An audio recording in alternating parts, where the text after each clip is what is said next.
Good morning বন্ধুরা। আর আজকে আমার খেতে ইচ্ছে করছে কি, সেই অনেক দিন ধরেই প্রায় আমার ক্রেভিং হচ্ছে যে আমি একটু আলুর পরোটা খাবো, আলুর পরোটা খাবো। আর আলুর পরোটা বানাতে আমার এখানে প্রয়োজন হয়েছিল সেদ্ধ আলু, পেঁয়াজ, কাঁচা লঙ্কা আর একটু আমি স্বাদ মতো একটু জিরা ভেজে দিয়েছি একটু টেস্টের জন্য।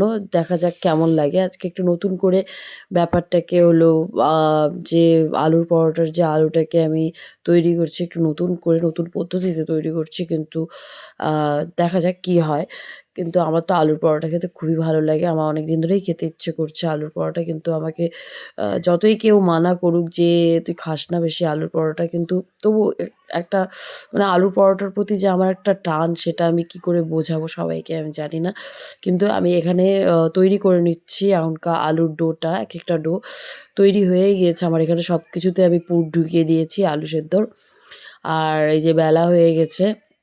তারপর এখানে আমি আ হালকা আঁচে আলুর পরোটা সেঁকে নিবো। মানে জানি না সবাই কিভাবে তৈরি করে, আমি তো এইভাবেই তৈরি করে আলুর পরোটা খাই। আর আমি ছোটবেলা থেকে জানি যে আলুর পরোটা এরকমই হয়।